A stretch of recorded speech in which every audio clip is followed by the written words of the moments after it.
इतिहास में सबसे पहला तो यही हमने रीड कर लिया, और सबसे ज्यादा समय भी मैंने इसलिए दिया बिकॉज दिस इज इंपॉर्टेंट। ये होलोसीन एरा का है। ठीक, खुश। अब यहां से देखिए ये जो बचा हुआ सेक्शन है, ठीक है, तो एक काम कीजिए, टेक अ डीप ब्रेथ, एक लंबी सांस ले ले। ठीक है, सभी लोग ध्यान से सुनो, एक लंबी सांस ले लो और इसको एक बार अपने मन में रिवाइज कर लो। ठीक है, एक बार इसे अपने मन में रिवाइज कर लो। इसके बाद मैं हर एक काल के बारे में आपको कुछ कुछ जानकारियां देता हूं। ओके, सांस लीजिए और एक बार रिवाइज कर लीजिए।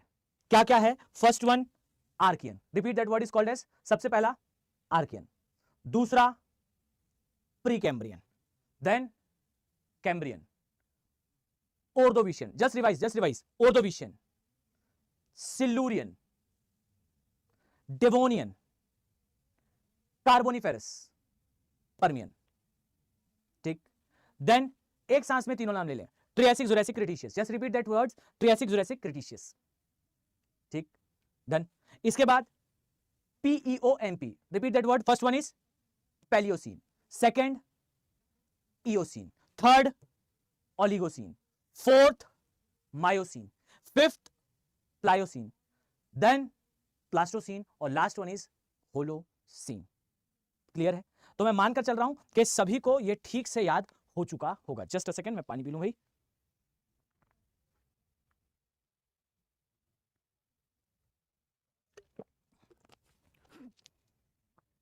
Just a few second, okay.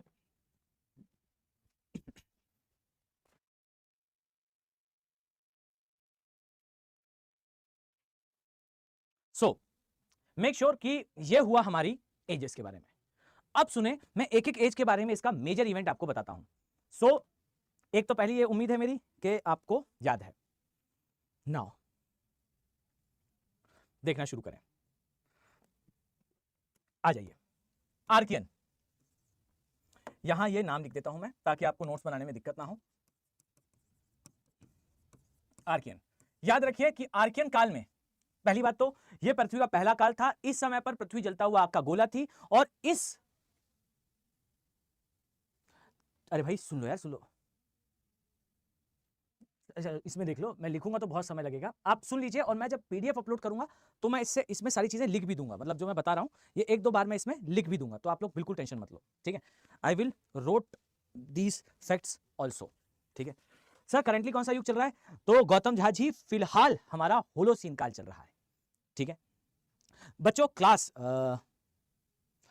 तो भाई 5 बजे के आसपास, 5-6 बजे तक, 5 हम ट्राई करेंगे 5 बजे, बाकी देख लेते हैं। जब तक है क्षमता तब तक चल लेते हैं, जैसे क्षमता खत्म हो जाएगी वहां रोक देंगे, और कोशिश करेंगे कि सर मुझे आपकी थ्योरी की क्लास नहीं मिली। आपकी थ्योरी की क्लास? कौन सी थ्योरी क्लास बच्चे? फाइन। सो आगे फिर हम देखेंगे, जहां तक हिम्मत है वहां तक तो चलें, उसके बाद का हम बाद में देखते हैं। देखो, अब मैं कुछ चीजें आपको बोलकर बता रहा हूं, ध्यान से नोट डाउन करना। सबसे पहले तो आर्कियन काल, याद रखना बच्चों, आर्कियन काल में पृथ्वी जलता हुआ आग का गोला थी। Repeat that word. Firstly is, पृथ्वी क्या थी बच्चों इस समय? जलता हुआ आग का गोला थी। खुश हो? डन। तो पहली बात तो यह कि यह आग का गोला रही। दूसरी बात यह है दैट पृथ्वी जो है इस समय पर सॉलिडिफाई होना स्टार्ट हुई थी, और सॉलिडिफाई अर्थात कठोर होने के क्रम में सबसे पहले हमारी पृथ्वी पर लोहा और लोहे प्लस सोने के निक्षेप बने थे, और ये चट्टानें बनी थी। ये जीएस तक के लिए सफिशिएंट है, राइट? यहां तक जीएस है, इसके लिए सफिशिएंट है कि आर्कियन काल में पृथ्वी जलता हुआ आग का गोला थी, और लोहे और सोने के निक्षेप आपको इस समय पर दिखाई देंगे। और यह भी याद रखना कि इस काल में कहीं पर भी कोई जीवन नहीं था।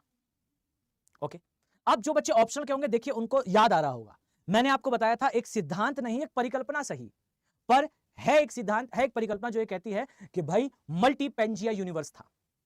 हम कहते हैं जीएस में कि एक महाद्वीपीय विस्थापन का सिद्धांत था, और महाद्वीपीय विस्थापन के सिद्धांत में एक पेंजिया बना था, पेंजिया का विभाजन हुआ था, पेंजिया से ऊपर वाला पेंजिया, नीचे वाला पेंजिया, ऊपर वाला अंगारा, नीचे वाला गोंडवाना, बीच में टेथिस भूसन्नति, और ये सारी चीजें हम पढ़ते हैं। लेकिन यथार्थ बात तो यह है कि इसके पहले, मतलब जो पेंजिया आज विभाजित होकर आपको ये सारे महाद्वीप के रूप में दिखाई पड़ता है, ठीक, इन सभी महाद्वीपों को जोड़ देंगे हम तो एक महाद्वीप बनेगा, वो पेंजिया है। वास्तविकता में एक सिद्धांत है, बहुपेंजिया सिद्धांत।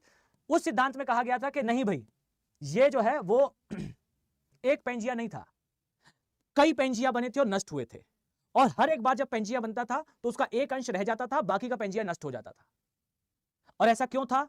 तो पहली बात तो सबसे पहले जो पेंजिया बना था ना बच्चे, उसका हिस्सा भारत है जो आज भी है, बाकी का पेंजिया नष्ट हो गया। फिर दूसरी बार पेंजिया बना, उसका कुछ भाग रहा और बाकी का फिर नष्ट हो गया। फिर पेंजिया बना, फिर नष्ट हो गया, और बार बार ये पेंजिया बनकर नष्ट हो रहा था। और ये जो था ये कहलाया था बहुपेंजिया सिद्धांत। ठीक, और ये याद रखो, ये सिद्धांत हमारे कारण ही आया था, क्योंकि हमारी, या फिर आपको कह लो गोंडवाना लैंड की जो प्लेट्स हैं, ये ऑन एन एवरेज बहुत ज्यादा एज की हैं। खुश? तो ये याद रखिएगा कि ये बहुपेंजिया सिद्धांत था बाकी आर्यन काल में। और क्यों आ रहा था? तो सारे ऑप्शनल के बच्चों को थोड़ा थोड़ा तो याद आ रहा होगा। मैंने बताया था दैट कहा यह जाता है कि ये जो है वो सोने के महाद्वीप थे, लोहे वाले रह गए और सोने वाले पिघल गए। फाइन। मल्टीपेंजिया थ्योरी स्टैंड फॉर हाइपोथेसिस, जो ये कहता है कि भाई हाँ भाई, ये तो कंटिन्यू रहेगी क्लास अभी थोड़ा समय तक। फाइन। ये सिद्धांत ये कहता है, या हाइपोथेसिस ये कहता है कि पृथ्वी पर बहुत सारे पेंजिया आ रहे थे, बन रहे थे। पृथ्वी ठंडे होने के क्रम में ठंडी हो रही थी और कठोर हो रही थी। और डियर बच्चे, जब ये कठोर हो रही थी ना, तो कठोर होने के क्रम में एक महाद्वीप बनता था, तो उसका एक हिस्सा लोहे का और एक सोने का होता था। क्यों? क्योंकि पृथ्वी पर जो भारी धातुएं हैं वो सतह पर हैं, जो भारी धातुएं हैं वो अंदर जा रही थी और हल्की धातुएं ऊपर आ रही थी। तो डियर, लोहे के कंपैरिजन में सोना आदि जो है अपेक्षाकृत हल्की धातु है। अब जो लोहा ठंडा हो रहा था वो हो रहा था, और बाकी का सोना भी ठंडा हो रहा था, चांदी भी ठंडी हो रही थी, और इससे भी महाद्वीप बन रहे थे, पर इनका गलनांक कम है, इसलिए जैसे ही थोड़ी सी भी रेडियो एक्टिव सब्सटेंसेस की एक्टिविटी बढ़ती थी, ये खत्म हो जाते थे। मेक इट श्योर कि ये जो महाद्वीप आपको दिखते हैं, इन महाद्वीपों में बहुपेंजिया परिकल्पना भी समझाई जाती है, बट वो फिर प्योरली ऑप्शनल के साइड है, तो उस साइड मत जाइए, आप जीएस की सीमाओं के अंदर रहिए। तो जीएस की सीमा के अंदर सबसे पहला तो यह है कि आर्कियन काल में ही लोहे और सोने के निक्षेप आए थे, महाद्वीप बनना स्टार्ट हुए थे, पृथ्वी ठंडी होना स्टार्ट होती है। इसके बाद आता है बच्चों प्री कैम्ब्रियन काल। प्री कैम्ब्रियन काल में याद रखना, यही वो काल था जब पृथ्वी पर जो है वो एक विशाल पर्वत का निर्माण हुआ, अरावली। तो अरावली का निर्माण बच्चों किस काल में हुआ है? जल्दी से बताओ।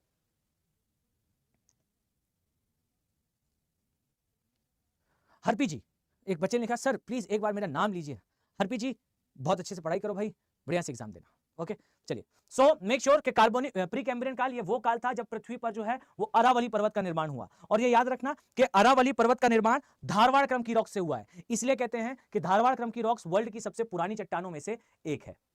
ठीक, इसके बाद आता है कैम्ब्रियन काल। कैम्ब्रियन काल के लिए याद रखना कि इसी काल में बेसिकली विंध्य पर्वत का निर्माण हुआ था, और सबसे पुरानी, सबसे प्राचीन अवसादी चट्टानों का निर्माण हुआ था। किससे हुआ था? कैम्ब्रियन काल से हुआ था। ठीक, तो आप सीधे सीधे याद करो, कैम्ब्रियन काल में अरावली, प्री कैम्ब्रियन काल में अरावली, कैम्ब्रियन काल में विंध्य। ठीक, अब सुनो, ऑर्डोविशियन काल में क्या हुआ था? ऑर्डोविशियन काल में बेसिकली उत्तरी अमेरिका, दक्षिण अमेरिका पूरी तरह से पानी के अंदर चला गया था। ठीक, इसे कहते हैं सागरीय अतिक्रमण का काल। तो सागरीय अतिक्रमण कब हुआ था? और ऑर्डोविशियन काल में। तो ऑर्डोविशियन काल में सागरीय अतिक्रमण के कारण उत्तरी अमेरिका और दक्षिणी अमेरिका ये बड़े स्तर पर सबमर्ज हुए। ठीक, डन। अब देखो, जो सिल्लूरियन काल था, इस समय स्कैंडिनेवियाई पर्वत बने। कौन से पर्वत बने बच्चों? स्कैंडिनेवियाई पर्वत। और यह याद रखिएगा कि स्कैंडिनेवियन पर्वत जब बन रहे थे, तभी पृथ्वी पर एक प्रजाति कॉल्ड फिश, जिसे हम कई बार जो है एज ऑफ सिल्यूरियन को जो कहते हैं, पहले तो ये याद कर लो, सिल्यूरियन काल में ही पृथ्वी पर जो है वो मछली आई थी, और एज ऑफ वर्टिब्रेट भी कहते हैं, रेंगने वाले जीवों का काल भी कहते हैं। ठीक, रीढ़ की हड्डी वाले जीवों का काल वर्टिब्रेट्स कहलाता है, ये सिल्यूरियन है। फिर डेवोनियन आया। डेवोनियन को में जो है वो मछलियां पृथ्वी पर बची, मतलब उनका संख्या बढ़ी, तो एज ऑफ फिश कहलाता है डेवोनियन। और डेवोनियन काल में ही जब सागरों के अंदर मछलियां बेहद बढ़ गईं, तो ये मछलियां प्रयास करने लगी स्थल भाग में आने का, और प्रयास करने लगी, तो ये प्रयास करते हुए जो जीव बने वो कहलाए एम्फीबियंस, उभयचरी। तो जो डेवोनियन काल था ये उभयचरीय जीवों का प्रादुर्भाव का काल था। प्रादुर्भाव का मतलब है ओरिजिन का। इसके पहले फिश का एज था और उसके पहले फिश का ओरिजिन था। तो ऑर्डोविशियन में फिश का ओरिजिन हुआ, एज ऑफ वर्टिब्रेट्स आई, फिर एज ऑफ फिशेस आया, फिर एम्फीबियंस आए। एम्फीबियंस का मतलब है उभयचरीय जीव। अब सुनिए, ये जो उभयचरीय जीव थे पहले ये सागरों के अंदर रह रहे थे, सागरों के अंदर से समय के साथ निकलकर बाहर आए थे, और जब ये बाहर आए बच्चों, तो बाहर आने के क्रम में धीरे धीरे करके इन्होंने उभयचरीय सॉरी स्थल में रहने के लिए कुछ गुणधर्म विकसित करे, और ये जो स्थल में रहने के गुणधर्म थे, इस क्रम में बेसिकली ये जो अनुकूलन ले रहे थे, उस अनुकूलन ने अंततः, उस एडॉप्टेशन ने अंततः इन्हें एक सरीसृप में बदला। अर्थात आपको दिखाई देगा कि यही उभयचरीय जीव समय के साथ सरीसृप में बदले, और यही सरीसृपों का काल था ट्रियासिक काल। ठीक, अब आगे जाने से पहले मैंने 2 काल यहां छोड़े हैं, जरा देखिए इनके बारे में मैं आपको बता दूं। ध्यान से सुनो, बिल्कुल कान खोल के 100% कंसंट्रेशन के साथ, अदरवाइज सब कुछ भूल जाओगे, कुछ भी याद नहीं रहेगा। देखो ध्यान से सुनना, एक बार फिर से रिवाइज कर दे रहा हूं, दिमाग पे सेटल डाउन रखो। यहां पर आर्कियन काल में हमने देखा पृथ्वी आग के गोले से ठंडी हुई, लोहा और सोना आया। प्री कैम्ब्रियन अरावली आया, कैम्ब्रियन विंड आया, ऑर्डोविशियन सागरीय अतिक्रमण हुआ, सिल्लूरियन वर्टिब्रेट्स रीढ़ की हड्डी के जीव, डेवोनियन मत्स्य जीव। अब मत्स्य जीव के साथ उभयचरीय जीव, और उभयचरीय जीव बढ़ते बढ़ते बढ़ते बढ़ते सरीसृप में बदलेंगे इस काल में। ठीक, अब इन 2 कालों में क्या हुआ था पृथ्वी पर, और सिल्यूरियन काल में ही स्कैंडिनेवियाई माउंटेन। स्कैंडिनेवियाई माउंटेन कहां पर है, तो देखो मैं अभी आपको दिखाता जाता हूं कि देखो कितने जल्दी हम विश्व के सारे पर्वत बना देंगे। अभी तक कौन कौन से पर्वत बन गए, स्कैंडिनेवियाई पर्वत, कैनेडियन शील्ड के पर्वत, यहीं पर इसी का विस्तार एल्प्स पर्वत भी है। ठीक, ये कैनेडियन शील्ड के पर्वत है, स्कैंडिनेवियाई, कैनेडियन शील्ड का ये हिस्सा, एल्प्स वाले पर्वत, अरावली बन गया, विंध्य बन गया। ठीक, अभी बाकी के पर्वत भी बन जाएंगे बच्चों। देखो ये मैं लिख देता हूं, स्कैंडिनेवियन माउंटेन। देखो बच्चों थोड़ा सा ध्यान से सुनना, मैं लिख कर देता हूं कि आपको इतने सीक्वेंस में इतने प्रॉपरली 2 जन्म यूट्यूब पर नहीं मिलेगा, बस आप थोड़ा सा एफर्ट लगाकर इसे याद करिएगा। यह कहलाता है इज कैनेडियन शील्ड,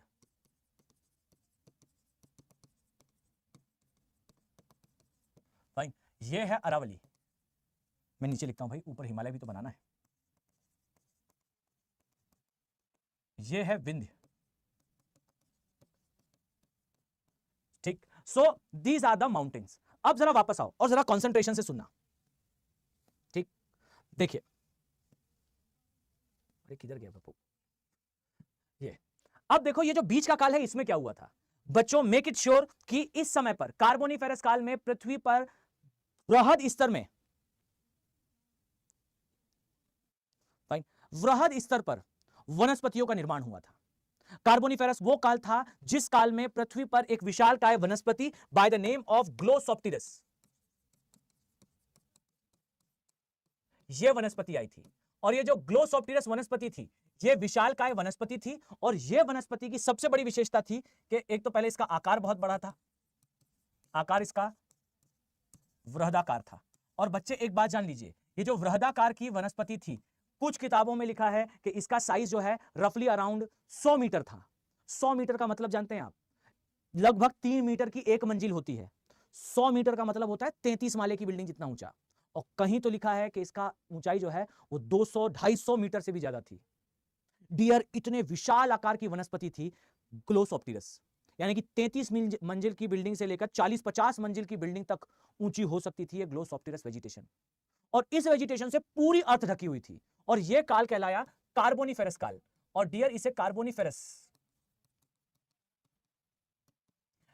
इसे कार्बोनिफेरस बोल ही क्यों रहे हैं, क्योंकि इस काल में पृथ्वी पर जो कार्बन डाइऑक्साइड थी उसका परसेंट 22% से कम होने लगा। सुनिए बच्चों, पृथ्वी पर इस समय तक तापमान भयंकर ज्यादा था। क्यों? क्योंकि यहां पर अभी तक वनस्पतियां इतने बड़े स्तर पर नहीं आई थी। जब इतने बड़े स्तर पर वनस्पतियां आई डियर, तब इनने पेट भर कर करा प्रकाश संश्लेषण, और प्रकाश संश्लेषण करने की क्रिया में इन्होंने सारी कार्बन डाइऑक्साइड वातावरण से निकाली और अपने अंदर समाहित की, और इतना विशालकाय पेड़ बनाया। और वो सारी कार्बन डाइऑक्साइड जो हमारे वायुमंडल में अतिरिक्त थी, उस सारी कार्बन डाइऑक्साइड को ये अवशोषित करके ले गए। फाइन। हाँ बच्चे, अगर आप ज्योग्राफी ऑप्शन पढ़ते हैं तो आपके जीएस का जो सिलेबस है, हाँ भाई कॉपी पेस्ट, रुक जाओ कुमार फैक्ट वाईटी मत करो भाई कॉपी पेस्ट, हाँ हो जाएगा कवर, देख लिया मैंने, देख लिया। फाइन, ये मैसिव साइज की कवर हो जाएगा, बिल्कुल हो जाएगा। ठीक, ये मैसिव साइज की जो वेजिटेशन है, ये अपने अंदर वायुमंडल की सारी कार्बन डाइऑक्साइड को अवशोषित कर रही थी। ठीक, क्लियर। अब आगे जाने से पहले कुमार वाईटी जी सुनिए, देखो कोई भी ऐसा कॉपी पेस्ट मत करो, बिकॉज सब डिस्टर्ब हो जाते हैं। मैं बता देता हूं, आप ऑप्शनल पढ़ोगे, ये लिख लो भाई, ये बैच है, ठीक, आप ऑप्शनल पढ़ो। और इस काल का नाम था इस पर्मियन काल। फाइन, देखिए इधर पे भी आपको दिख जाएगा, बिल्कुल इधर पे देखो, पर्मियन काल। अब ये जो पर्मियन काल था ना बच्चे, ठीक, इस काल में अचानक से पृथ्वी में शुष्कता बढ़ी, और शुष्कता बढ़ने से पृथ्वी पर बड़े बड़े भ्रंश बनने लगे, भ्रंशन की क्रिया शुरू हो गई। शुष्कता आई, भ्रंशन की क्रिया शुरू हुई, और डियर एकदम पहले ये देखिए कार्बोनिफेरस काल के समय जो विशालकाय वनस्पति बनी थी, इन वनस्पतियों के जंगलों के बीच में जमीन खुलना शुरू, और जमीन खुलना शुरू तो ये वनस्पतियां उन दरारों के अंदर गिरना प्रारंभ, और वृहद स्तर पर पृथ्वी पर भ्रंशन की क्रिया से आज जो आपको पृथ्वी में भ्रंश घाटियां दिखाई देती हैं, इनका निर्माण होता है। और डियर इनके निर्माण के साथ इन भ्रंशों के अंदर ये विशाल काय वनस्पति बाय द नेम ऑफ ग्लोसोप्टेरस ये अंदर जाती है। और डियर जब ये अंदर जाती है तो अंदर जाने पर इस वनस्पति का होता है अपघटन। ध्यान से सुनिएगा, you will never going to miss that thing. ये ग्लोसोप्टेरस वनस्पति है, ये वनस्पति। आप एक काम करिए, अभी जाइए केला खा लीजिए, केला खाने के बाद उसका छिलका फेंकिए, छिलका फेंकने पर डियर वो ब्लैक कलर में बदल जाएगा। इसे कहते हैं वानस्पतिक पदार्थ का सड़ना, वेजिटेटिव मैटर का डिकम्पोज होना। ये भी वेजिटेटिव मैटर था, ये भी वानस्पतिक पदार्थ था। डियर पर्मियन काल में पृथ्वी पर भ्रंशन हुआ, इन जंगलों के पास जमीन खुली, और ये जंगल के जंगल जमीन के अंदर समाहित होना शुरू हो गए। और जब भी आप किसी वानस्पतिक पदार्थ को अवायवीय रूप से अपघटित करते हो, यानी कि एनारोबिक डिकम्पोजिशन, अवायवीय अपघटन, अवायवीय अपघटन करते हो, तो डियर इस अवायवीय अपघटन से जो, जैसे मान लीजिए आप कोई वानस्पतिक पदार्थ है या कोई भी वेजिटेटिव मैटर है, आप उसे खुला छोड़ दीजिए और सड़ने दीजिए उसे। आप सड़ना देखेंगे तो आप महसूस करेंगे वहां से एक स्मेल आती है कार्बन डाइऑक्साइड और मीथेन की, ये सड़ने की बदबू होती है, और इससे उस वानस्पतिक पदार्थ के अंदर की जो कार्बन है वो हवा में मुक्त हो जाती है। लेकिन जब आप किसी वानस्पतिक पदार्थ को बिना वायु के अपघटित करोगे, यानी कि अवायवीय अपघटन करोगे, तो डियर अपघटन तो होगा पर उसके अंदर की कार्बन जो है वो बाहर नहीं निकलेगी। और जब ये कार्बन बाहर नहीं निकलेगी, सो द थिंग इज, वो कार्बन अंदर ट्रैप होगी और हाइड्रोजन के साथ बंध बनाएगी, which is nothing but hydrocarbons. वो कुछ और नहीं होगा, वो हाइड्रोकार्बन्स होंगे। और हाइड्रोकार्बन का मतलब क्या है? हाइड्रोकार्बन का मतलब है जीवाश्म ईंधन। अवायवीय अपघटन से इस ग्लोसोप्टेरस वनस्पति और ऐसे बहुत सारे जीवों का जो उस भ्रंश में गए थे, उसे कहते हैं जीवाश्म ईंधन। कभी आपने सोचा कि जीवाश्म ईंधन है तो किसका जीवाश्म है? जीवाश्म ईंधन इज जीवाश्म of some vegetation of some animals, जो पर्मियन काल में पृथ्वी में भ्रंशन की क्रिया से पानी के अंदर चले गए थे। ठीक, तो कभी भी किसी वेजिटेटिव मैटर का, वानस्पतिक पदार्थ का अवायवीय अपघटन अर्थात एनारोबिक डिकम्पोजिशन, मैं लिख देता हूं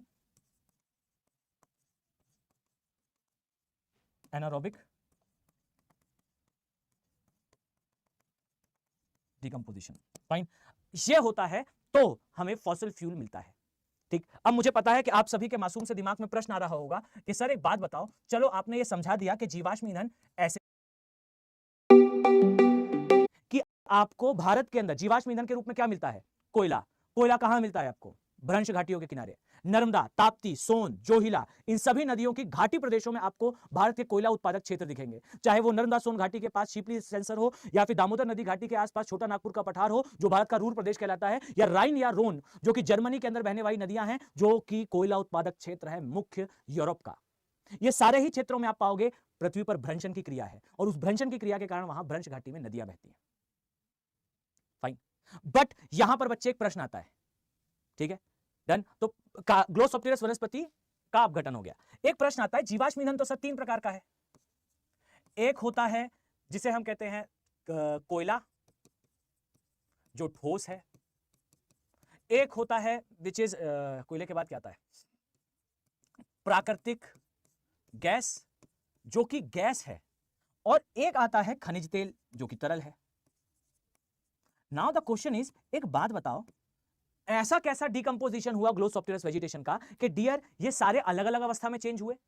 तो उसका कारण है, याद रखिए, ग्लोसोप्टेरस वनस्पति जब जमीन के अंदर गई, या वानस्पतिक पदार्थ जमीन के अंदर गया, तो जब ये डिकम्पोज हो रहा था, अपघटित हो रहा था, उस क्रम में बच्चों आप पाओगे कि अगर जमीन के ऊपर पानी आया, जैसे जमीन, मान लीजिए जमीन के अंदर गया, ठीक, जमीन के अंदर जाने के बाद उस जमीन के ऊपर कभी पानी नहीं आया, तो कभी पानी नहीं आने पर वो जमीन के अंदर का जो वनस्पति थी वो कोयले में बदली। ध्यान दीजिए, मैं सभी महाद्वीपों के आगे आपको बताऊंगा अभी ही कि ये महाद्वीप तब पानी में गया, वो महाद्वीप तब पानी में गया, लेकिन मैं कभी नहीं कहूंगा कि भारतीय प्लेट या यूरेशियन प्लेट पूरी तरह से पानी में गई। देखिए, दुनिया का सबसे बड़ा कोयला उत्पादक देश भारत और चीन है।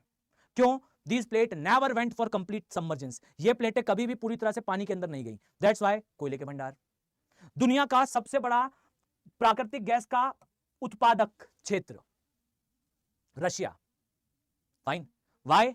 याद रखें, जब भी कभी जो वनस्पतिक पदार्थ है जो जमीन के अंदर गया था, अगर ये इसके ऊपर की जमीन सूखी रही तो कोयला बना, इसके ऊपर ताजा पानी आया तो ताजा पानी आने पर यह परिवर्तित होती है गैस में, गैस जिसे हम प्राकृतिक गैस बोलते हैं, ताजे पानी का। तो देखिए, सबसे बड़ा ताजे पानी का भंडार साइबेरिया में मिलेगा और सबसे बड़ा प्राकृतिक गैस का भंडार भी आपको, या क्षेत्र भी आज आपको जो है पूरे यूरोप का सप्लायर रशिया है साइबेरिया के कारण। और सबसे ज्यादा ताजे पानी का भंडार आपको यूएसए में भी दिखता है, सुपीरियर, मिशिगन, ह्यूरॉन, ओंटारियो, इरे, और इन सभी के पास आपको यूएसए के मेजर क्या बोलते हैं उसको, प्राकृतिक गैस के क्षेत्र दिखेंगे। विश्व का सबसे बड़ा प्राकृतिक गैस का उत्पादक देश भी शायद यूएसए ही है। यूएसए, हाँ, यूरोप का सबसे बड़ा सप्लायर रशिया है और वर्ल्ड में सबसे बड़ा प्रोड्यूसर यूएसए है प्राकृतिक गैस का। क्यों? सबसे ज्यादा ताजा पानी है। और देखिए, आप नोटिस करेंगे कि विश्व में ज्यादातर जो देश हैं जिनके पास अपना जो है वो जिनके पास अपनी अर्थव्यवस्था जो है इस पर आधारित है कि वो तेल का निर्यात करते हैं, उन्हें किस शब्द से जानते हैं हम? उसे हम शब्द से जानते हैं इज खाड़ी देश। जो खाड़ी देश हैं, आप ध्यान से देखो, ये खाड़ी देश का मतलब ही क्या है? सागर के किनारे स्थित देश। ये वनस्पति जब जमीन के अंदर गई तो याद रखिए कि अगर वो जमीन कभी पानी में नहीं गई, सूखी रही तो कोयला, ताजे पानी के नीचे गई तो प्राकृतिक गैस, और खारे पानी के नीचे गई वो जमीन, तो वहां पर निर्मित हुए बेसिकली तेल के भंडार। और यही ग्लोसोप्टेरस वनस्पति जो है वो कार्बोनिफेरस काल में उपस्थित थी और पर्मियन काल में पृथ्वी पर भ्रंशन की क्रिया हुई और भ्रंशन की क्रिया से कार्बोनिफेरस काल की वनस्पति जमीन के अंदर चली गई। और इसी वनस्पति से चूंकि कोयला आदि बना है, इसलिए हम कहते हैं कि कोयला दो क्रम की चट्टानों में मिलता है, एक कार्बोनिफेरस क्रम की चट्टानें और एक गोंडवाना क्रम की चट्टानें। आई होप याद होगा। अब नेक्स्ट बात सुनिए, पर्मियन काल में भ्रंशन की क्रिया हुई तो पृथ्वी पर जितने भी आपको मेजर भ्रंशोत्थान पर्वत दिखते हैं, आप चाहे वो वॉस्जेस हो, पिरेनीज हो, ब्लैक फॉरेस्ट हो, या फिर भ्रंश घाटियां नर्मदा हो, ताप्ती हो, सोन हो, ये सारी की सारी भ्रंश घाटियां और भ्रंशोत्थान पर्वत, इनका फॉर्मेशन मेजोरिटेरियन फॉर्म में आपको पर्मियन काल में ही मिलता है। और पर्मियन काल में ही पृथ्वी पर शुष्कता आई थी और इसी समय पर इसके पहले जितनी भी झीलें थी ये सूख रही थी। और डियर, इसी सूखने के कारण आप पाओगे कि पृथ्वी पर पुरानी झीलों के सूखने से पोटाश के या पोटेशियम के भंडार निर्मित हुए। तो आपको जो पृथ्वी पर आज पोटेशियम दिख रहा है, ये पोटेशियम आता कहां से है? ये पोटेशियम तब आता है जब घुले हुए पानी के अंदर जो अवसाद है उसमें से कैल्शियम अलग हो जाए, अर्थात पानी वहां हो, पानी के अंदर मिट्टी घुली हो और उस मिट्टी में से सोडियम समय के साथ हट गया हो और वो पोटेशियम वहां बचा हो और फिर वो झील सूख गई हो। हमें पृथ्वी पर बड़े पोटेशियम के भंडार इसी पर्मियन काल में मिलते हैं। ये पूछा गया था, यूपीएससी ने पूछा था, इसलिए याद रखिएगा। और ये कार्बोनिफेरस काल के बारे में भी। तो ग्लोसोप्टेरस वनस्पति पर्मियन काल के बारे में आई होप सबको याद हो गया। अब देखो ट्रियासिक, जुरासिक, क्रिटेशियस में क्या था।